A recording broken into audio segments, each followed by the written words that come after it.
Assalamualaikum warahmatullahi wabarakatuh. Hai guys, kita lagi bersama saya Siti Dara Fadila. Pada pertemuan kali ini kita akan membahas materi tentang manajemen pendidik dan peserta didik. Langsung saja kita ke pembahasannya yuk. Pembahasan yang pertama yaitu mengenai pengertian manajemen pendidik. Kata manage itu sendiri berasal dari Italian managio yang diadopsi dari bahasa Latin manager yang berasal dari kata manus yang artinya tangan. Lalu sedangkan pendidikan itu adalah tenaga kependidikan yang berkualifikasi sebagai guru, sebagai dosen, dan lainnya. Dan manajemen pendidik itu merupakan suatu kegiatan merencanakan, mengelola, dan mengorganisasikan, mengkomunikasikan sumber daya pendidikan atau pendidik agar dapat berjalan dan melaksanakan tugas serta tanggung jawabnya secara efektif dan secara efisien. Pembahasan yang kedua yaitu adalah tugas, kewajiban, dan hak pendidik. Yang pertama mengenai tugas pendidik. Tugas pendidik di sini menurut Undang-Undang Nomor 20 Tahun 2003 adalah merencanakan dan melaksanakan proses pembelajaran, menilai hasil pembelajaran, melakukan pembimbingan dan pelatihan, serta melakukan penelitian dan pengabdian kepada masyarakat, terutama bagi pendidik pada perguruan tinggi.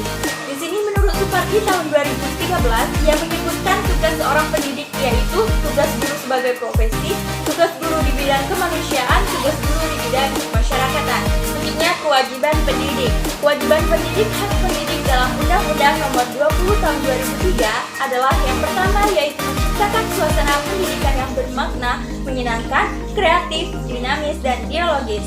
Yang kedua yaitu mempunyai komitmen serta secara profesional untuk meningkatkan mutu pendidikan. Yang ketiga yaitu memberi teladan dan menjaga nama baik lembaga, profesi, dan kedudukan sesuai dengan kepercayaan yang diberikan kepadanya.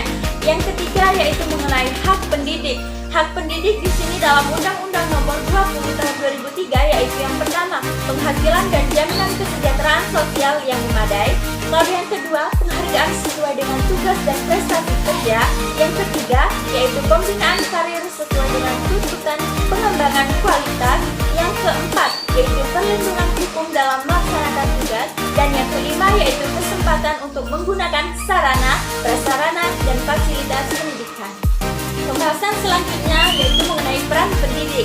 Yang pertama, guru sebagai pendidik. Maksudnya di sini guru harus disiplin dalam mentaati aturan dan kode etik. Yang kedua, guru sebagai pengajar. Maksud dari sini yaitu sebagai fasilitator dan mediator pembelajaran. Kemudian yang ketiga ada guru sebagai pembimbing. Maksud guru sebagai pembimbing ini adalah mendampingi dan memberikan arahan kepada siswa. Yang keempat ada guru sebagai pelatih. Maksudnya yaitu guru itu harus memperhatikan kompetensi dasar. Yang kelima itu ada guru sebagai penasihat. Maksudnya yaitu memberikan konseling sesuai dengan apa yang dibutuhkan siswa. Dan yang keenam itu ada guru sebagai model atau teladan. Maksudnya yaitu sebagai figur yang dijadikan teladan. Lalu yang ketujuh ada sebagai korektor. Maksudnya guru harus membedakan mana yang baik dan mana nilai yang buruk. Lalu yang kedelapan itu ada guru sebagai organisator. Maksudnya di sini mengorganisasikan segala sesuatu secara efektif dan secara efisien. Lalu yang kesembilan ada guru sebagai motivator. Maksudnya mendorong anak didik aktif dan belajar. Yang ke-10 ada guru sebagai fasilitator. Lalu yang ke-11 guru sebagai mediator, sebagai penengah dan proses belajar anak didik. Yang ke-12 guru sebagai evaluator. Maksudnya menjadi seorang evaluator yang baik dan jujur. Lalu yang ke-13 ada guru sebagai pengelolaan kelas.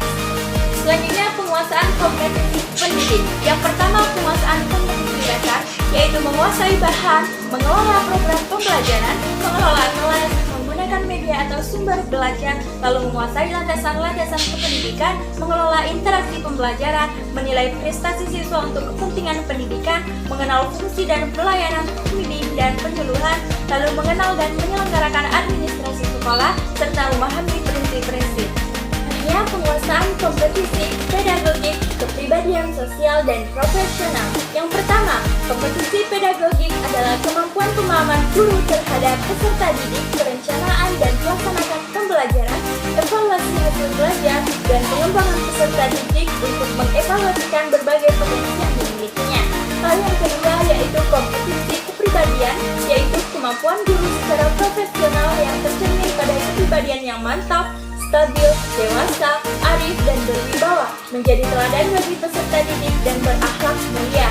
Lalu yang ketiga, kompetensi sosial. Dan yang keempat, kompetensi profesional itu adalah kompetensi dasar tentang disiplin ilmu yang dipelajarinya di bidang spesialisasinya baik penguasaan teoritis maupun praktis, kemampuan didaktis, metodik, psikologis, keterampilan perencanaan dan pengelolaan, serta kemampuan mengevaluasi hasil belajar.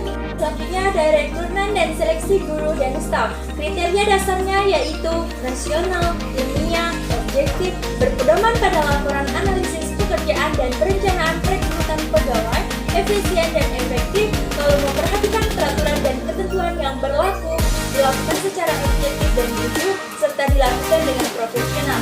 Kemudian ada cara dan metode seleksi, yaitu dengan seleksi persyaratan administrasi, seleksi pengetahuan umum, seleksi psikologis, seleksi wawancara, dan seleksi referensi. Selanjutnya tujuan rekrutmen dan seleksi guru dan staf, yaitu yang pertama untuk menetapkan kebutuhan rekrutmen organisasi masa sekarang dan masa yang akan datang, hubungannya dengan perencanaan SDM dan job analysis. Lalu yang kedua untuk meningkatkan sejumlah calon pelamar kerja dengan biaya minimum. Yang ketiga untuk membantu meningkatkan angka keberhasilan dari proses seleksi dengan menurunkan sejumlah pelamar kerja yang bermutu rendah atau bermutu terlalu tinggi dengan jelas. Yang keempat untuk membantu menurunkan kemungkinan pelamar kerja yang setelah direkrut dan diseleksi akan hengkang dari sekolah. Yang kelima, untuk memenuhi tanggung jawab organisasi bagi program tindakan persetujuan dan hukum lain serta kewajiban sosial. Yang keenam, untuk mengawali identifikasi dan menyiapkan pelamar kerja potensial yang akan menjadi calon pegawai yang sesuai. Dan yang ketujuh, yaitu untuk meningkatkan keaktifan organisasi dari individu untuk mengevaluasi keaktifan teknik dan pencarian rekrutmen yang beragam dari semua jenis pelamar kerja. Yang pertama, pengertian manajemen peserta didik. Manajemen peserta didik adalah suatu pernyataan atau pengaturan segala aktivitas yang berkaitan dengan peserta didik, yaitu mulai dari masuknya peserta didik sampai dengan keluarnya peserta didik tersebut dari madrasah atau sekolah. Kedua, langkah-langkah perencanaan peserta didik, yaitu yang pertama, forecasting, membuat perkiraan dan mengantisipasi ke depan. Yang kedua, objektif, yaitu merupakan perumusan tujuan. Yang kedua, polisi, yaitu kebijakan di sini berarti mengidentifikasi berbagai jenis kegiatan yang diperhitungkan untuk dapat mencapai tujuan. Yang keempat, yaitu programming, yaitu merupakan seleksi atas kegiatan-kegiatan yang sudah dirumuskan pada langkah polisi. Yang kelima, yaitu prosedur, untuk merumuskan langkah-langkah secara berturut. Yang keenam, ada schedule, yaitu merupakan penjadwalan terhadap kegiatan-kegiatan yang sudah diprioritaskan sebagaimana pada langkah-langkah programming. Yang ketujuh, budgeting, yaitu merupakan anggaran atau pembiayaan. Selanjutnya yang ketiga yaitu kebijakan penerimaan peserta didik baru. Kebijakan operasional penerimaan peserta didik baru dapat membuat aturan mengenai jumlah peserta didik yang dapat diterima di suatu sekolah. Penentuan mengenai jumlah peserta didik ini juga didasarkan atas kenyataan yang ada di sekolah atau dengan faktor kondisional. Selanjutnya yaitu ada tentang sistem penerimaan peserta didik baru. Yang pertama yaitu dengan sistem promosi, merupakan penerimaan peserta didik baru yang sebelumnya tanpa melakukan seleksi. Lalu ada sistem seleksi. Sistem seleksi ini digolongkan menjadi tiga macam. Yang pertama yaitu berdasarkan nilai ETA murni, yang kedua berdasarkan penelusuran bakat minat dan kemampuan, serta yang ketiga adalah seleksi berdasarkan tes masuk. Selanjutnya ada kriteria penerimaan peserta didik baru. Yang pertama, kriteria acuan patokan merupakan satu penerimaan peserta didik baru yang didasarkan atas patokan-patokan yang telah ditentukan sebelumnya. Yang kedua ada kriteria acuan norma, yaitu penerimaan peserta didik yang didasarkan atas keseluruhan peserta didik, maksudnya keseluruhan prestasi peserta didik tersebut yang mengikuti seleksi. Lalu kriteria berdasarkan daya tampung sekolah. Di sini sekolah terlebih dahulu menentukan beberapa jumlah daya tampung calon peserta didik yang akan diterima. Selanjutnya rekrutmen peserta didik. Prosedur perekrutan peserta didik menurut Asmentri tahun 2012 yaitu pembentukan panitia penerimaan, lalu rapat penerimaan peserta didik baru, lalu pembuatan, pengiriman atau pemasangan pengumuman, dan pendaftaran peserta didik baru, lalu ada seleksi peserta didik baru, lalu rapat penentuan peserta didik yang diterima, lalu pengumuman peserta didik yang diterima, serta pendaftaran ulang peserta didik baru yang diterima. Selanjutnya ada orientasi peserta didik. Orientasi peserta didik ini merupakan perkenalan situasi dan kondisi sekolah yang diberikan kepada peserta didik.